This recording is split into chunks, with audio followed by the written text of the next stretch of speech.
Amazing but true, but it's a year since the Spring Rebellion or the April Rebellion started. We have George Monbiot, as well as writing a Guardian column and speaking at many events, including Extinction Rebellion's Declaration Day. He's a well-known speaker and the author of many books on politics and the environment, including his latest one, which is a blinder called Out of the Wreckage. A very close friend of mine, Kofi Mawuli, co-founder and current joint coordinator of the Extinction Rebellion Internationalist Solidarity Network. He's a real veteran, a long background of Pan-African community advocacy for global justice. We have Zuhura Plummer, the amazing woman who did the lock-on underneath the truck in Marble Arch and kept the truck there. Zuhura is an illustrator, an Oxford rebel. She's been involved with Extinction Rebellion since October 2018. Moving on to the amazing Lauren Conway, co-host of the Northeast Political podcast called, well, I'm a Southern Jess, right? So I would call that Last Cast, but I think it's probably... It's Last Cast. Last Cast, no, exactly. Last but not least, Jessica Townsend. Jessica is a fiction writer with a film in production next year. She has been an XR activist since the beginning and coordinates the amazing XR podcast. Jessica was one of the gang who did the first official Extinction Rebellion action, right? Which, I don't know, I mean, let's start by talking about this because it's quite extraordinary. What did Extinction Rebellion do? They only occupied Greenpeace headquarters. Tell us, what was the aim of that action, Jessica? Well, we wanted them to up their game. Quite clearly, the climate and ecological emergency wasn't being addressed. So I remember Claire Farrell had written this letter which says, "We love you, Greenpeace, but please, join us." And of course, they resisted for quite a while, but now it feels like they are shoulder to shoulder with us. We also took flowers, we hung around, and we gave a version of the talk in the lobby. George, actually, I'd like to bring you in on this as well, because it was a really extraordinary thing. From the point of view of a very experienced climate activist, how did you take it when you saw this crazy new kids on the block? I've been 35 years now in this business, and much of that time has been spent just banging my head against the wall. And there were some cracks in the wall, none in my head. My head was fine, but those cracks were never big enough. And the reason they were never big enough is that there wasn't the scale of popular movement that we needed. And we'd been pretty good at picking off particular individual issues, like the roads protests in the 1990s, which were incredibly successful. But when it came to the overarching issue, basically the collapse of our life support systems, there was nothing remotely scaled to the scale of the crisis, the predicament that the world faced. And with the emergence of both Extinction Rebellion and Fridays for Future, we begin to see that movement developing, that movement that's been missing for so long. So I was tremendously excited by all of it, a bit skeptical about the Greenpeace action. I was like, would this really be the target that I would choose first? But I saw it as just a sort of, a small first step towards a much wider set of actions which XR were going to be doing. And so the moment I heard about it, even the name itself, it just created a frisson of excitement for me. And I thought, yes, that's it. This is what we've been waiting for so long. It's happening. That's fantastic. Kofi, I'd like to bring you in on this because I remember the 5 Bridges action in November 2018 when you and I did a number of the bridges with a handful of Global South activists. I remember coming off the bridge with you and you turning to me and saying exactly what George just said. You turned to me and you said, "This is what we've been waiting for." So maybe you could add to that thinking. Why is this stuck out for you, Extinction Rebellion? That persistence of this time we are out there to mobilize and disrupt business as usual until something drastic gave way and attention was focused on all of us coming together to resolve this crisis as an emergency issue. That really, really, really, woke a lot of us up to the fact that, yes, this time round, we're getting the response from the global north that our peoples in the global south have long been waiting for. And George is correct, that Yeah, I mean, you just couldn't lose sight of the fact that this was something dramatic, historic, answering the yearnings of millions upon millions of people across the world. And yeah, I mean, it was a very sobering moment where for once you realize that, yes, people here could respond in ways that could make the changes we've all been waiting for now begin to happen and being done by ourselves, not anybody else. And this is the remarkable thing about Extinction Rebellion. The name Extinction Rebellion and the idea we're talking about emergency immediately just took it to a completely different level. Let's go completely down the other end of the age scale. You're in your mid-20s, 27. What drew you to this movement? What was different about it? And what was exciting about it that day, over those days when you were down here? Because it was great listening to you earlier on. I was so excited seeing on Facebook that somebody's actually willing to take risks, because I've been on marches before, and you know, when I was a little bit younger, nobody in my family's really been to these types of marches. It was completely new to me in my teens. And like, naively, I thought that this many people coming together, you know, we've got 200,000 people, the politicians are going to listen to this. And then you go home and you realize that you do not get listened to and nothing changes. And, you know, all that hope that you felt on the day just seems to have been wasted. And, you know, just seeing over the years, the situation get worse with the climate catastrophe. And, you know, even David Attenborough coming out and saying that, you know, we've got until the end of the century, basically. We need to act with the urgency of the situation. And I think seeing a group that wanted to break the rules and, you know, knowing that hundreds and thousands of people have been wanting to break the rules and stand there with us in solidarity, it just felt so exhilarating, and I felt a great sense of relief.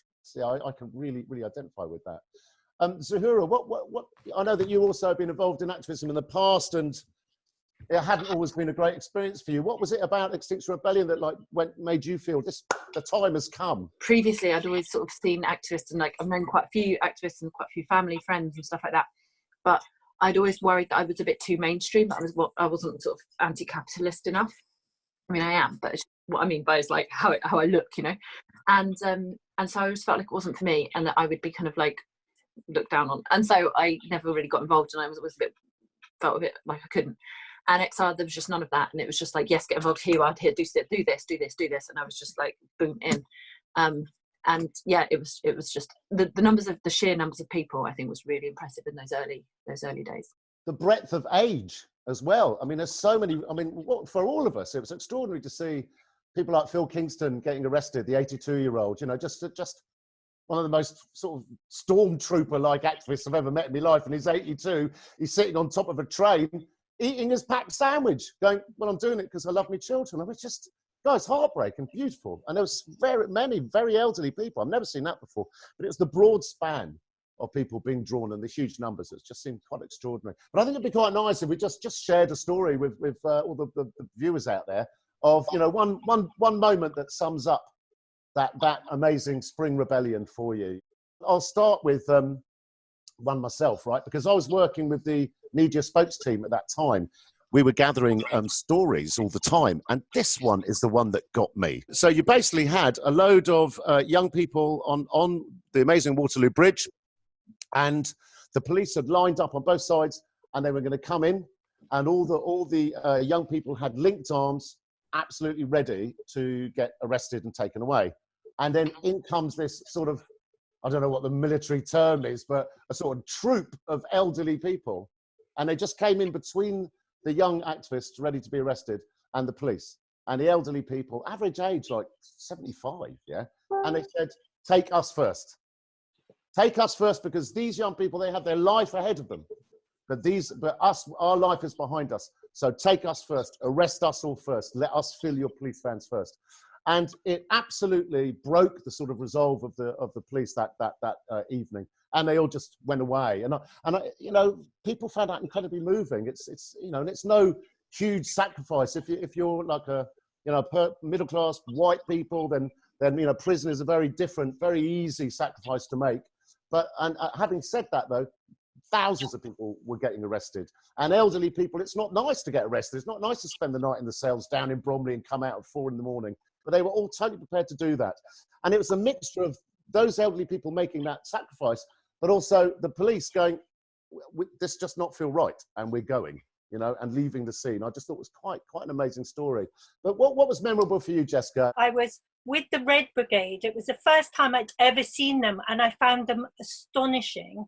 There was a New Orleans band playing a funeral march, and we walked through all the parks, and we walked past the Winged Victory, we walked past Buckingham Palace, we walked past all these London memorials, and it felt like we were doing something extraordinary.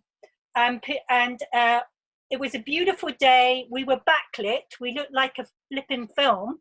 The flags were almost floating in the air, looking like these stained glass kind of colours.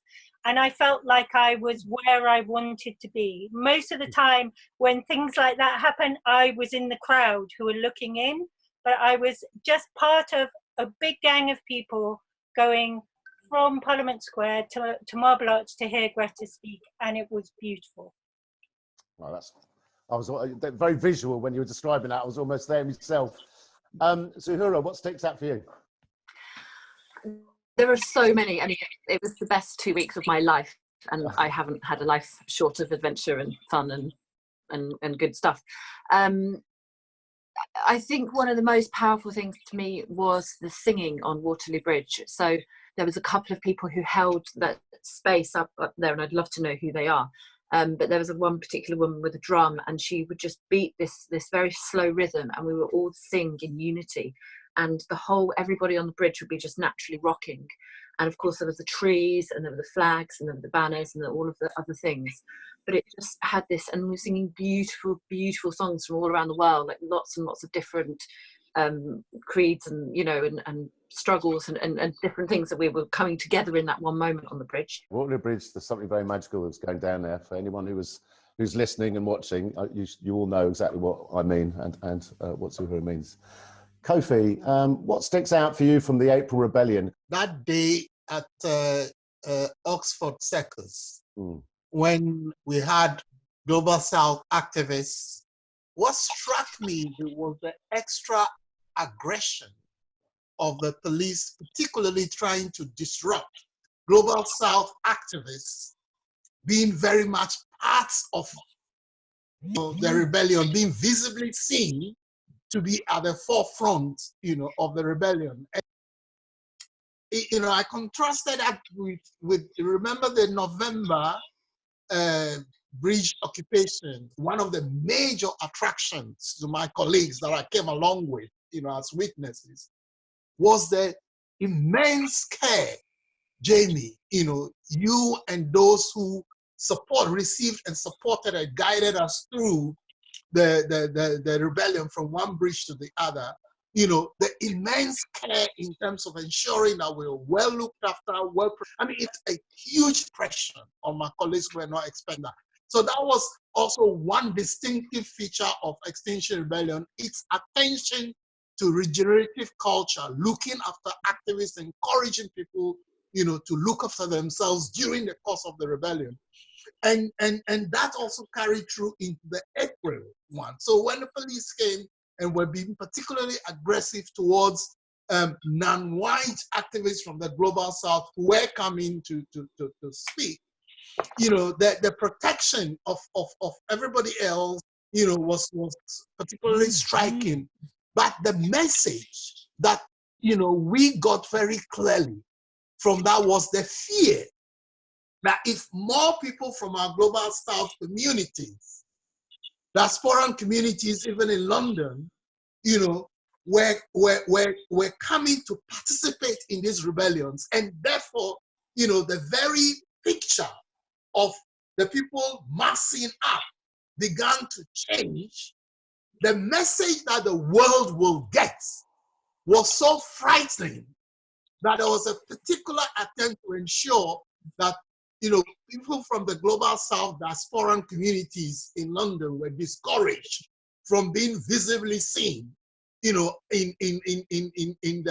the forefront of this April Rebellion. And that was a very, very striking thing, which demonstrated also the real potential within Extinction Rebellion that act as a catalyst of all the movement of protests of all communities, within and beyond, London, that will set a clear message that on this climate and ecological crisis, all communities are coming.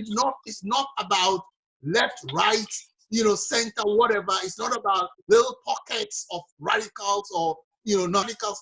It is about communities coming together to say, this is the one issue on which we will unify, change the world. And that potential really is the most powerful thing we need to develop and go forward with as far as Extinction Rebellion. Extinction Rebellion has barely started. And I think when we come to the discussion around the Global Citizens Assemblies, that is really where the potential, the real power of the movement from below, really lies. We'll definitely go into that in more detail over the course of the conversation, but it's really encouraging to hear what you're saying. I'm going to move over to you, George, to get your feedback on the April Rebellion. I was quite ill this time last year, so I wasn't able to turn up until right towards the end of the rebellion, which was a great regret for me. It was a real shame, but when I did turn up, it was still going strong, and I spoke on top of the truck that Zuhura was locked onto underneath.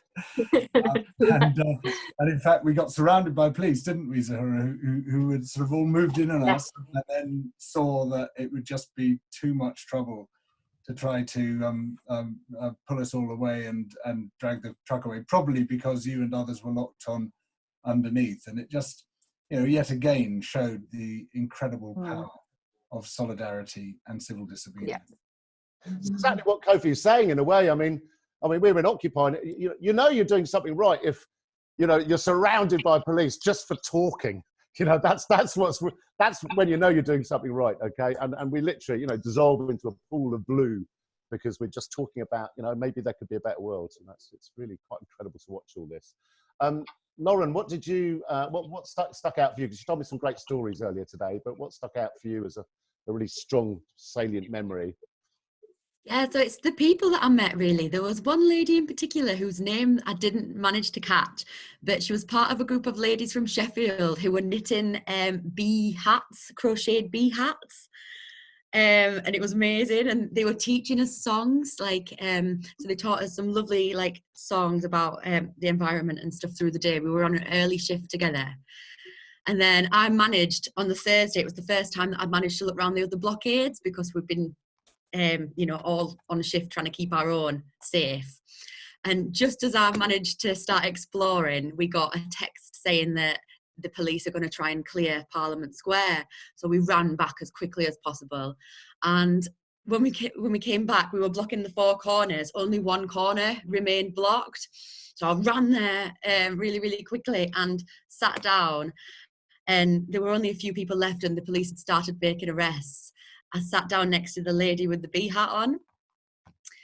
And anyway, so we started singing the song that they taught us through the day. And I happened to have a big dodo costume on with a helmet. And I had a sign. Yeah. My friend had got hot and asked me to wear it. And it said, don't just sit there, do something. So I was sat with this, and we were all singing, and we were causing quite a spectacle. So members of the public started filming as we went past. And my partner said that he heard the police saying, "Get the duck, woman," like that, because people were filming it. So they came over for me, but the older ladies who'd been crocheting were kind of expecting to be arrested first because of the way that they were sat. But they came straight in for me, and I'm not small. And they picked me up, and I think the police were having quite a bit of difficulty trying to get me out around the older ladies. And he said, "You're going to hurt this old woman." And she's going, "No, you're not. No, you're not. Carry on, carry on." So just the fact that the police were trying to use the fact that the lady was old as a way to kind of make me comply and make me move out of the way. And the fact that she was kind of affronted by it. She sat up straight and she was like, "Carry on." Fantastic. It was really, yeah. Well, we're out on Facebook, Twitter and Instagram. Sheffield lady out there, get in touch. Let us know who you are. I've got a strong feeling, Lauren, that Sheffield lady may be connected to what's called the Knitting Nanas, who are were the front line of the anti-fracking movement up in Preston, legendary activists. You know, for anyone who's watching this, you know, and you're sort of, should I get involved in this kind of civil disobedience? Yeah, you definitely should, because, you know, it's terrifying when you look at the science. We all know that. You know, we could flip into crying right now. Everyone in this panel could, because we're here because we know the science, all right? And we could flip into sobbing now, easily, right? And one of the ways to kind of embrace that reality and stay sane is to take action, non-violent civil disobedience, which is what Extinction Rebellion has really nailed so well. And man, it's joyous. It's absolutely joyous, you know. There's a great quote from Belarus Free Theatre, who I work with a great deal, and they said, look, you've got to understand something, okay? Us lot taking action, this is what normal people do, okay? Never forget this, right? The extremists are the people who know what's happening and do nothing. We are just being normal, all right? And you know, that whole joyous aspect of it is intoxicating and brilliant and authentic and real. So we're going to go into some more kind of nuanced questions, because, you know, we started well, and then we had the October Rebellion, and here we are. You know, we're a year and a half in, ladies and gentlemen, a year and a half in, okay? There are, we're in 73 countries. There are over 200,000 people who've signed up to take action in this country alone, okay? We've come from nothing, and it's exploded really quickly, all right? But where does it go now, all right? What are the lessons that have been learnt? And actually, I'm going to start going back with you, Lauren, if that's okay, because you said something really, really interesting, which I'd like you to open up on. You know, it looked great. There was loads of coverage, but, you know, what was the political response? Has there been a real tangible political response? Are you convinced by it? Or really have they just been doing lip service? What's your take on this? Yeah, so I was really thrilled to see we made the front page every single day during the rebellion, and people have started talking about the climate crisis with an urgency that wasn't there before. So that's a great victory. But when it turns into, you know, tangible, concrete changes that the government have made, they've done next to nothing. They've paid lip service at the right times when people are paying the attention. But unfortunately, like, I can't, you know, congratulate us so much, because there's still a hell of a long way to go. We're not partisan, which is good because it gives us broad appeal. But also, I've noticed that politicians have also been using us. They've not been scared into action. The public definitely didn't vote with the climate crisis in their minds in December, unfortunately. So I'm not convinced. And I joined the movement with, you know, knowledge that there were plans to escalate if the government didn't take the action needed. And they've certainly not. So I would be interested to see, where do we go next, because time is certainly running out. George, if I can get you to follow up on this, George, you know, you have been a fantastic commentator, if you don't mind me saying, for a really long time. Have we had any impact on the government? What is the impact of Extinction Rebellion, and has it had its day? Perhaps we just raise the alarm and we go home. What's your take on this, George? Well, the job's certainly not done yet. There was a UN report last year showing that to stand a good chance of coming in at no more than 1.5 degrees of global heating, beyond which things get really hairy, you need a global cut of about 7.6% per year throughout this decade. And there's no government which is committed to anything like that. And, you know, it's true that we have definitely made it harder for the UK government to backtrack. We've forced them to make rhetorical commitments, which is something. I mean, it's not nothing, because, you know, you can then use those rhetorical commitments as leverage against them. You said you would do this, so why aren't you doing it? We definitely have raised the profile of this great existential issue, though not nearly to the extent that it needs to be raised, because it should be at the forefront of everyone's minds.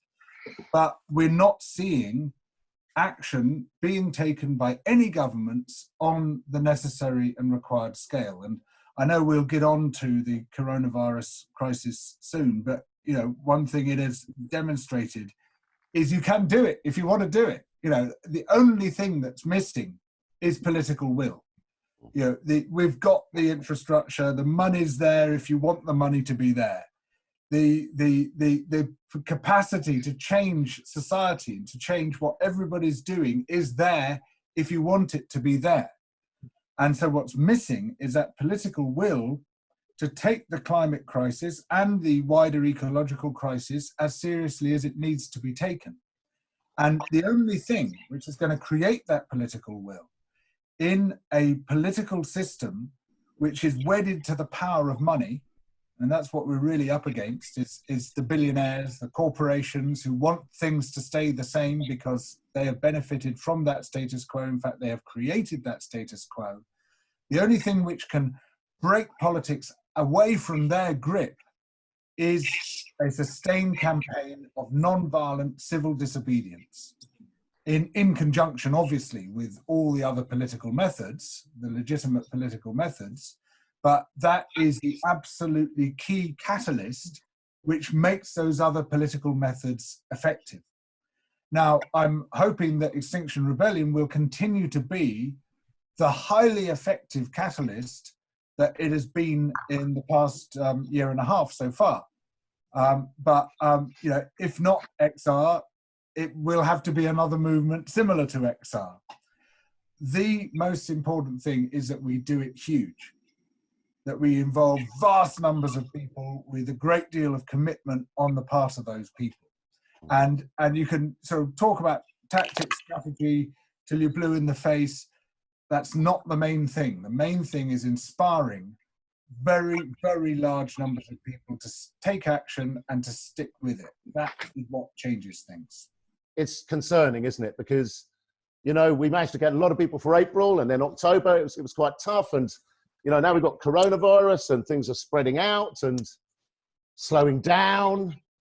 You know, can Extinction Rebellion get those numbers? And if so, how are we going to do that? I mean, there's a brilliant use of language from Lauren earlier on talking about it being non-partisan. The idea that we're drawing, you know, so many different types of people have this broad appeal. Can we keep that up? You know, you've been at the centre of it right from the beginning, Jessica. So what's your take on that? I personally have been very heartened by the way that people are foregrounding the NHS, because it feels like we've just come out of Brexit Britain, which felt like the States. It felt like we are never going to heal this political divide. And suddenly, both, you know, everybody across the political persuasion is very much behind the NHS. And it feels like that is a healing way forward. And we need to be part of that middle going forward. When I was young, about the same age as you, I imagine, Jamie, I used to find centrist politics so boring because everybody agreed we didn't really have a radical kind of people with radical agendas. The right seemed like the left. Tony Blair came in. But then during Brexit time, that seemed like a kind of idyll, that we had a country that kind of agreed with itself. Now we have, it's sort of almost like the opposite of shock doctrine in this kind of way, that if the country comes together around the NHS, around key workers, around keeping our people safe, maybe we can take that consensus and say, actually, folks, like George was saying, we've got a much bigger crisis that is looming, and perhaps the way forward is big infrastructures like HS2, but it's not HS2, it is rebuilding a carbon zero economy, a carbon zero country. So for me, Naomi Klein says every time there's a shock like this, there are opportunities. It's always been the capitalists who have jumped in and seized those opportunities. Now let's smarten up and let us do that. Whether it's Extinction Rebellion or whether it's other climate activists, let's seize that. Yeah, that's a fantastic work. Because Naomi Klein's book is terrifying because it's coming true, or it keeps coming true.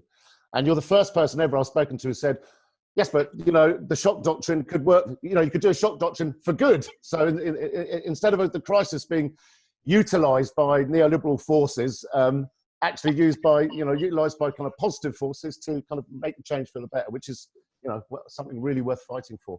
Kofi, I'd like to bring you in on this. So we're really, at the moment, we're talking about, you know, can it grow, Extinction Rebellion? Because George is saying, you know, it's the numbers, the vast numbers for civil disobedience that's so important. Can it grow? And if so, how do you think it can be growing? And if you don't mind, I'd like you to also weave in the idea of the Internationalist Solidarity Network and what work that's been doing, if you can do that, please. Well, the beauty of Extinction Rebellion from the very beginning, and I must say that, you know, some of the people who started this that I met, I mean, people like, you know, Gail Bradbrook, you know, Roger Hallam, I mean, you know, who's, for me, I mean, including yourself, the point that was so attractive is these are people who didn't come across as the know-it-alls, who've started something that has all the answers, and they're just out there to execute some doctrine, you know. The beauty of it was calling everybody together to say, yes, this is the crisis of our lives for all generations to come, you know, and let's pool all our knowledges and let's start sharing and learning more in order to find the answers.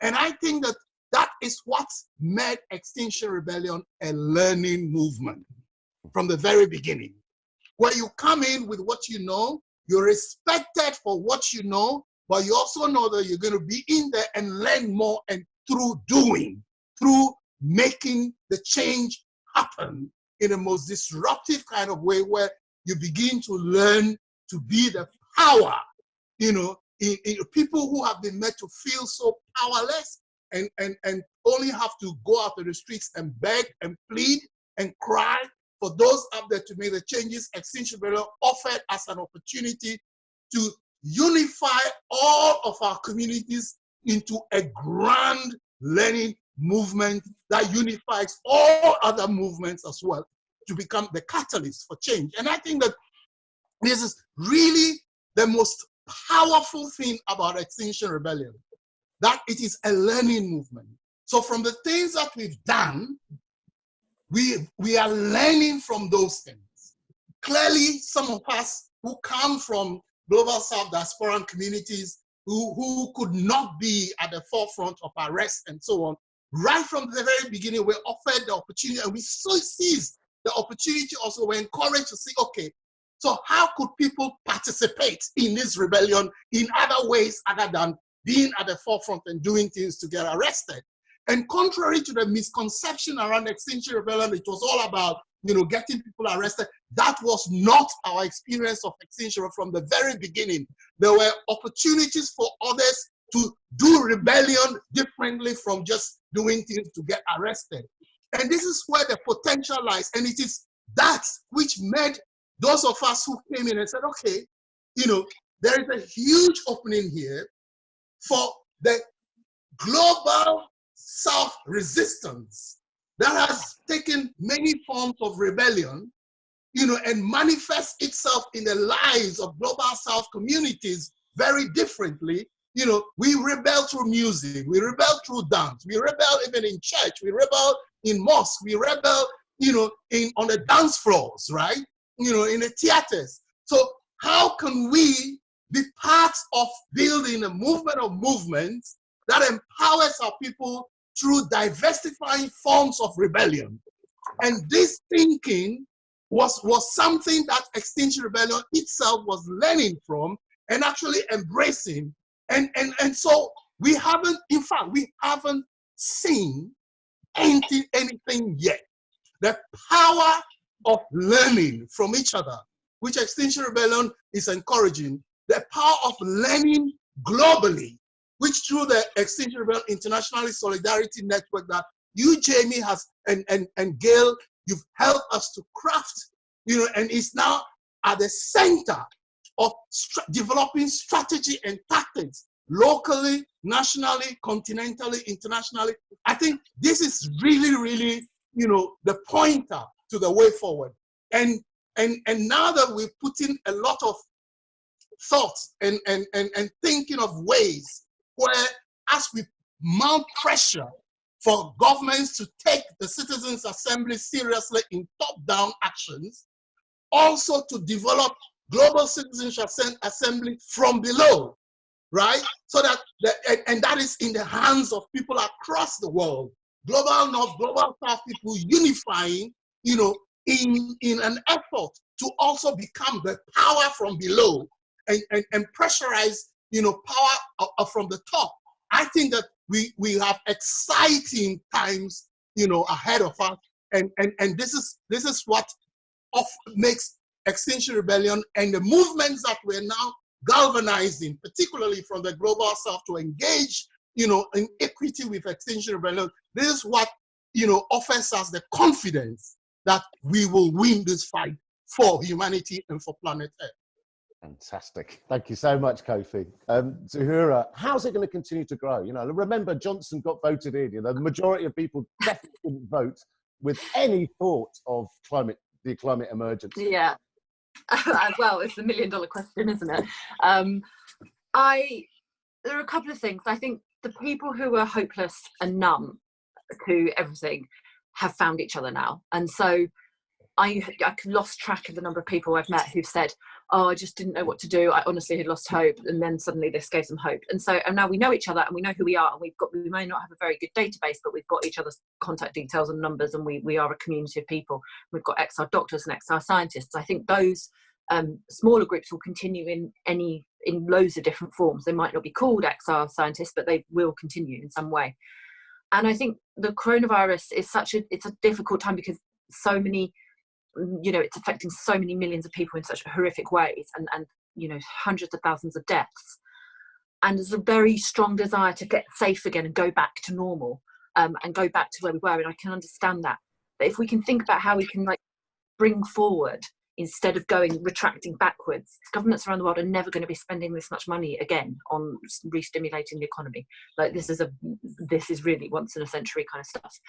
And so how that money is spent and shifting that, we're just at that kind of point where things are about to land, and then do we go off in this direction or do we go off in this direction? And it requires a very small push in that way at this time. And so I think there's something about making ideas common sense. So for example, the circular economy. So obviously we use resources and then chuck them away, and that's the linear economy. The circular economy just is probably going to be a key part of a zero carbon world. But instead of calling it the circular economy and trying to explain that to people, just talk about really obvious things that everyone can agree with. It's just don't waste stuff, but repair things. And most people across political divides can get behind that kind of thing. And so I'd love to have XR doing something, and I'm trying to desperately work out at the moment how to do this and what this is, but that makes these ideas that we need for zero carbon feel like ideas that everyone can get behind and everyone can own, and even they came up with it themselves, oh well, obviously we should do that, we should make sure that things can be repaired. We want everyone to be thinking that, because yes, that is what we want. And then governments will all be less likely to subsidize those fossil heavy economies, I hope, if those ideas seem like what is like common sense. That's what I would love to see in terms of our growth becoming more mainstream. It's the ability to communicate in ways that aren't sort of overcomplicated and frightening people, oh sorry, I don't have a degree in politics, so I don't know what you're saying, but it's amazing when you can communicate stuff in ways that are common sense, where, as you say, people feel like, well, yeah, that's what I already think. Obviously, yeah, obviously you should do that. That's what you want people to be saying. The answer is really clear, and we got it from that amazing teenager from Sweden, Greta Thunberg. We are no different to the disruption of a fire alarm going off in the middle of the night in your house tonight that tells you that your house is on fire. That is the disruption that we're causing. We have found that non-violent civil disobedience in a short period of time, we've got a huge message, the most important message in humanity, right across the country. We've become a household name, or more importantly, our message has become a household name. So non-violent civil disobedience works. And yes, it's terrible. Disruption will mean that some people don't get to where they need to get to on time, and there will be situations where people don't get to an airplane that will take them to their mother's funeral, or they won't get to a hospital where somebody is really ill. And that's an absolutely tragic circumstance. And there's no getting away from that. And of course, we really do apologize for those kind of extreme inconveniences. But the fact remains that unless we act like this, we will not have got the platform that we've got. And the platform we've got is vital, because unless we take this as an emergency and treat it as an emergency, then we're in a terrible situation. Everybody's in a terrible situation completely.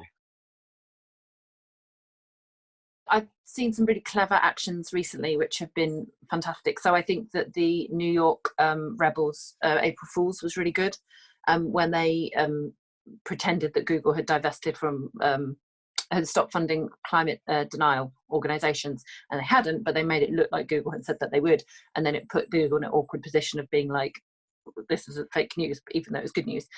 I think if you could take that idea and make that mass, that would be really really awesome. And then the sort of digital blockades like the Fridays of the Future did on the strike, the last Friday strike, where you just jam fossil fuel companies, telephones, Twitters, all of their social media constantly all day, you know. And it requires, I mean, it's the same thing as an action.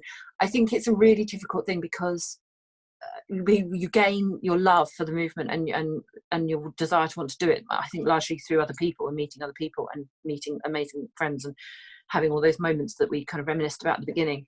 And so I do think we still have to do in-person stuff, but we are definitely going to have to think of something significantly cleverer than just blocking roads. I would say highly targeted actions that people can understand why you're targeting. So like the UK Oil and Gas Authority, for example, would be a kind of, you know, sort of much more targeted, but still mass.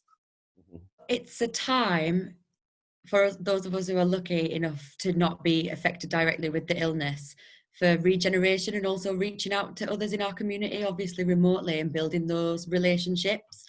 I know a lot of people have been volunteering in the community, and I have myself. And, you know, when you're developing this resilience as a community to deal with something like this, it's good practice for the future. And also you'll get to know people who maybe, you know, you can join up with after this is over, to maybe pressure the council into making sure that we're more prepared for crises when they do occur again, because we know that things like this, pandemics, are going to happen more frequently, you know, freak weather events.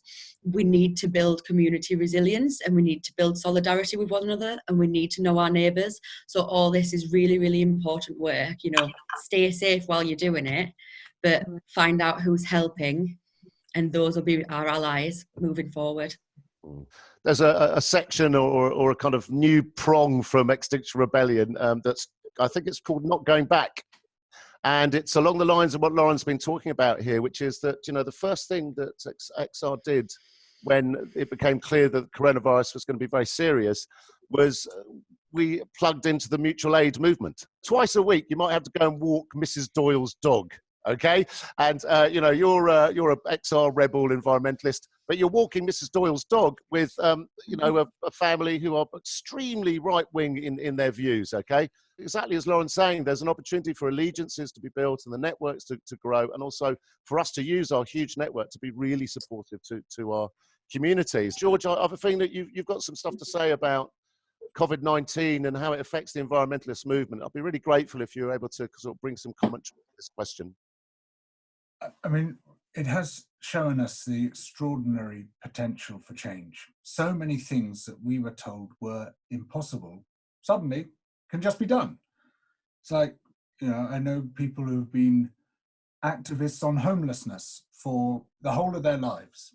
And all the time, regardless of whatever government they were facing, they were told, well, yes, it's a very sad and tragic problem. And yes, we need to do something. And yes, of course, we agree that everybody should be housed, but, you know, the homeless will always be with us. And suddenly, like, oh, right, everyone, all homeless people need to be found places right now. So like, oh, right, so it can be done. And, you know, people have been talking about a universal basic income for decades. And it's always been dismissed as a utopian idea. And the idea that it could be introduced in the United States, for instance, was just seen as totally preposterous.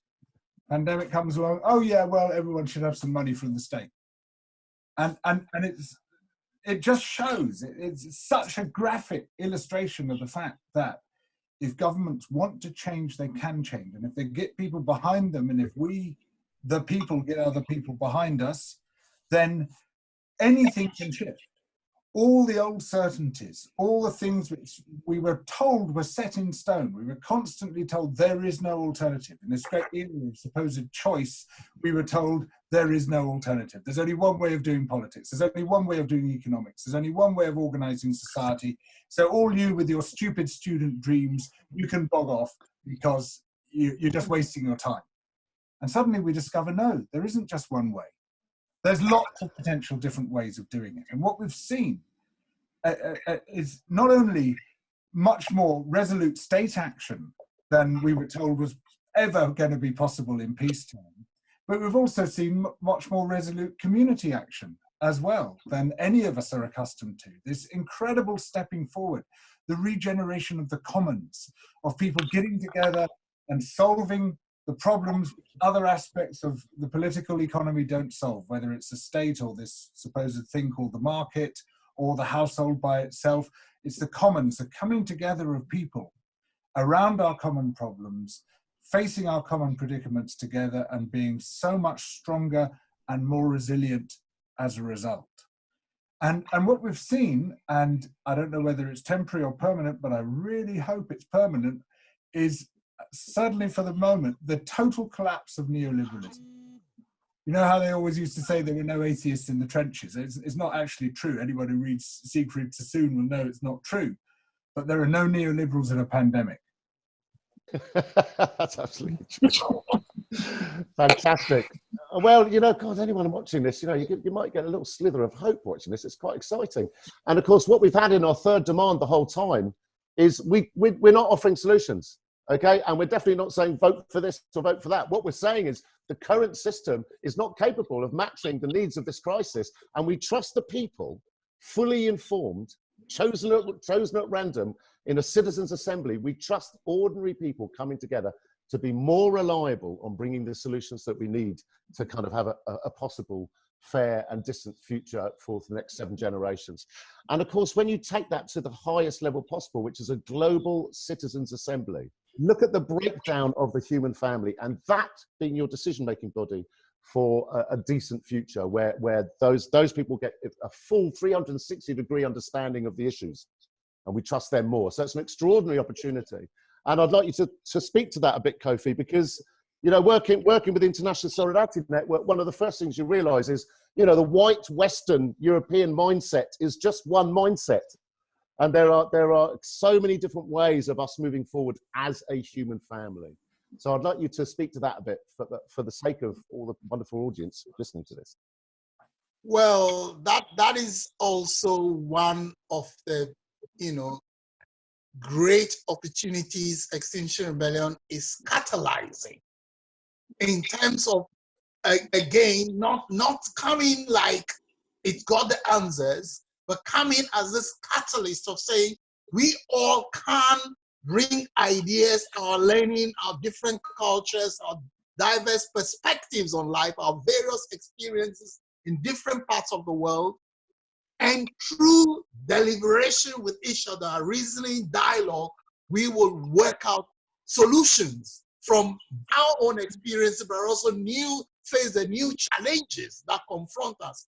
And this is where, even in terms of the COVID-19 situation, you know, Extinction Rebellion actually, in terms of what it's been trying to do in terms of disrupts business as usual. And we've seen this pandemic just compel this disruption that many people felt that, you know, was impossible, was not even desirable, right?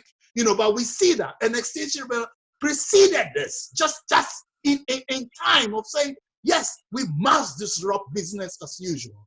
But also because in that disruption, we create, you know, we learn from each other, we pause everything that has been seen as business as usual and begin to think through the real challenges, what really matters.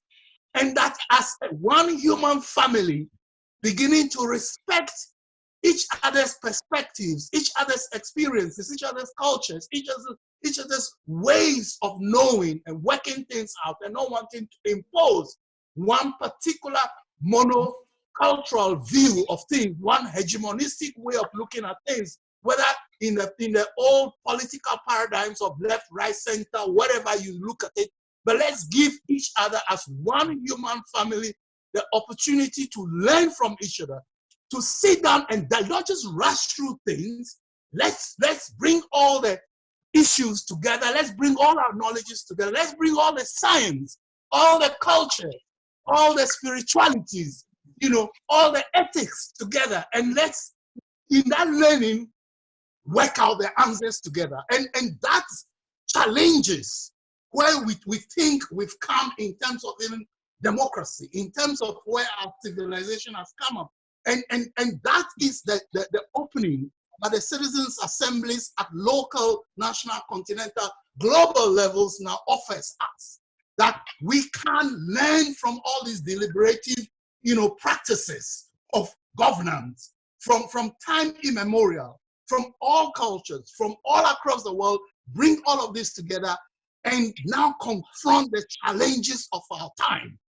And we then can see very clearly, as through the work that we as the XRISN are doing with our partner networks in the Global South, with XRAN in Africa, with XRAN in Asia, with XRISE in South of the Yala or South America, we're working through this and bringing people together to say your traditional deliberative processes of governance are relevant at this time. They are as equal to any other human experience of trying to reason through problems and find answers. But this is the opportunity now we all can come together as one human family, bypass these systems that are not working for us, whether in the global north or the global south. These ways of governance are no longer working for the human family. They're not working for the planet. But by putting our experiences and learning together, we can find the answers together, not imposed from one particular culture or the other, but work out by all of us. Gail put it so beautifully. We rediscover this human family and the commons that belong to all of us. Commons not just in terms of land, but commons in terms of knowledge. Even in this pandemic, we can see through that future, which we now, our generations, have the real possibility of answering the cries of many generations before, but also the knowledges and experiences of many now brought to bear on opening new chapters, not just for humanity alone, but for the entire planet, for all life forms. And what a most beautiful moment for all of us to be alive. Thank you, Kofi. I found that really, really moving. And also in the context of, for as long as I've been involved in Extinction Rebellion, I've been feeling that we're in a very unlucky time because we have Putin, we have Trump, we have people who don't look like at an international level they will get together and have the wherewithal to sort this out. So the idea of the power coming from the roots up, that seems to be the only way that we can move this forward, with people forcing, the mass of people forcing everybody else to listen. And that vision was really powerful. Thank you. I'm going to go to the magic audience out there because we're running out of time. So due to the government inaction on the COVID crisis, do you think more Joe public will want to join XR as they may now identify how inadequate the government really is? If you look at opinion polls, the government are doing incredibly well. There's a real rally around the flag kind of feeling. And I think that it's a very limited filter bubble of people who think the government isn't doing well. And also I see how many people join XR in Oxford on our Facebook thing because I'm an admin, and it's not high. I feel like attention right now is on COVID, and that's completely understandable. It's really important to maintain our perspective that we do live in a bit of a bubble, XR one, and most people actually think, polling suggests that people think it's doing really well. No, don't be sorry. I think that's a very realistic answer, Zuhura. It leads me to ask something I've actually been dying to ask you, George. You have a fantastic colleague at The Guardian, Carol Cadwallader, and the work that she did that won her the Orwell Prize, I'm not convinced that it's actually filtered down to the mass public at all, what she revealed. But with the Cambridge Analytica style technology, we're talking about propaganda weaponized to such a vast degree that it arrives at you as entertainment. You don't even know that it's propaganda. It's absolutely terrifying. The whistleblower Chris Wiley from Cambridge Analytica, he said, the technology we've got now, it knows you better than you know yourself. So you are having your mind bent out of shape. You don't even know it's happening. This is terrifying. If that's the extent of the power that the dark money can operate at the moment, then what chance have we got, George, and what can we do about it? We are up against it. There's no question that the power of money is as great or greater than it's ever been in politics. And this is the fundamental question. And because it's a fundamental question, it's the one you scarcely ever see discussed in the media. The BBC represents politics as if it were a matter of preferences rather than a matter of interests. But politics is the visible manifestation of interests. When you see a government saying we're committing to austerity, we're cutting taxes, we're cutting regulations, not doing that because it thinks, oh, wouldn't it be nice to cut regulations, cut this red tape, the sort of regulations which would have stopped the Grenfell Tower, the sort of regulations which would have ensued we had a proper pandemic response, for example. It's not cutting those regulations because it just thinks it'd be a nice idea to do. It's because it's been lobbied by very, very rich people, by billionaires and by corporations and by the network of think tanks that they've created based around one street in one address, actually, in London. This whole range of these extreme neoliberal think tanks, which are really just lobby organizations for undisclosed donors. It's being lobbied, it's being pressed to do that stuff against the democratic interests of the people. And then when you add in the ways in which we can now be manipulated through social media, through Facebook, which was what Cambridge Analytica primarily used, through WhatsApp, as we saw in the Brazilian election, through various platforms used around the world to tremendous effect, to spread lies, to distract people, to dissuade people from voting, as has happened in some countries very effectively, to sort of reduce the size of the electorate in order to ensure that a right-wing party will win, because that's what tends to happen when electorates reduced in size. Again and again, we see the money of the billionaires and the big corporations translated directly into political power by means of dissuading and gulling and persuading us through all sorts of covert exercises of which we're not aware. And Carol, she revealed the tip of the iceberg there. She showed a little bit of what she was able to discover. And other people have shown a little bit more, but we suspect there's huge a range of stuff which we simply are not aware of yet, which is manipulating democracy and basically making democracy a dead letter. So we have to find other means of reaching people. We have to be able to ignite global movements which are more effective, which are bigger than those dark and devious means of throwing elections. And that's a huge challenge, and it's one that we're going to have to keep on talking about how we best counter that. I think, XR and Fridays for Future have been really, really brilliant at bringing forward issues which have been deliberately blotted out of the media by lobbying power, by the fact that most of the media is owned by billionaires, that those are parts of the media which aren't, particularly the public service, particularly the BBC, seem very happy to go along with the billionaires' agenda. It's been amazing the way in which XR and Fridays for Future are being able to cut through that and still get the issues to the front of people's minds. Well, we're just going to have to be very clever and very fleet of foot in deciding how we're going to carry on doing that. Yeah, brilliant. Thank you so much. I'm just going to do a round with each of you, just speaking for a minute, saying why you want the audience to go out there and get more people to come on board with Extinction Rebellion. It's showing people that the transformative changes needed to get to net zero carbon can really, really enrich people's lives. So, through the crisis, you really start to see what's important.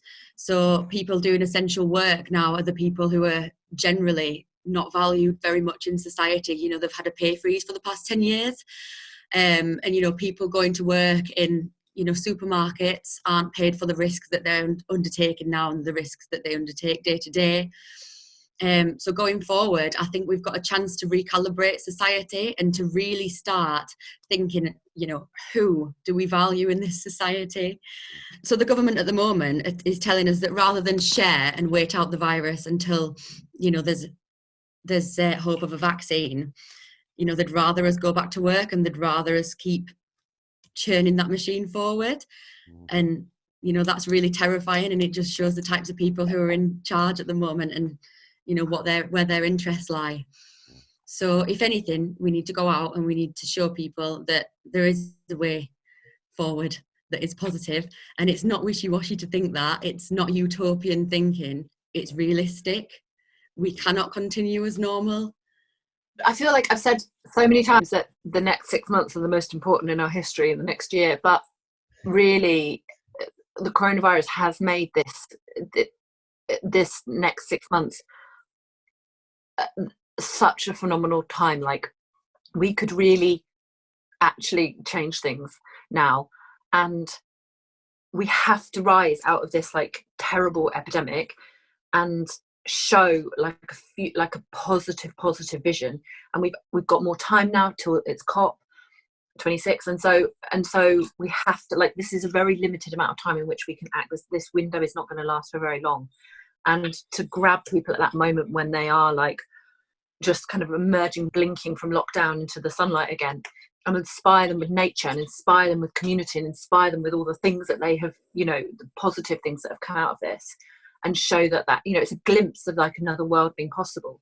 And we have to just make it a little bit more than just a glimpse in the distance, and just bring it a little bit closer so that people can actually focus on it.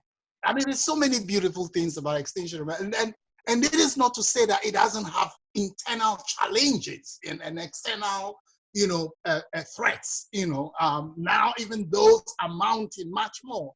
But there is a growing power within and outside of Extinction Rebellion. We are all in this together because we are rediscovering the power of our global human family, and that we can do the impossible and make planet Earth answer our call to pull us all back from the premises. I'm very confident that with Extinction Rebellion seeing its role now more of a catalyst of a movement of movements, a movement of movements that delivers a global citizens assembly of unifying all our powers together, we are opening wonderful new chapters in history. That is an amazing global view, but I also think that local is really, really important. And what COVID has made us do is go back into our communities, into our homes.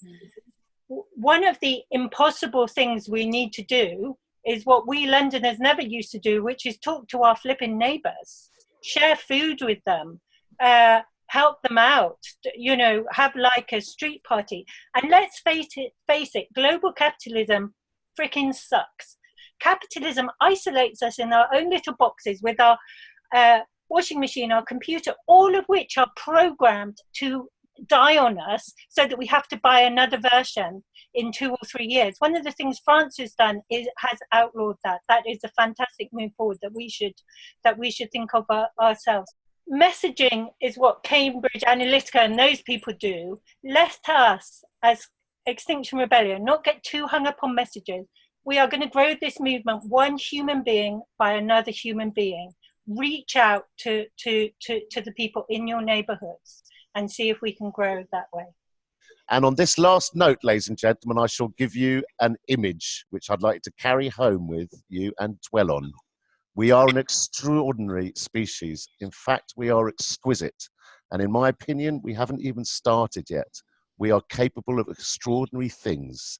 And so far, we have just simply been sitting in front of a violin and banging on it with a spoon. We haven't even picked it up and played it yet, ladies and gentlemen.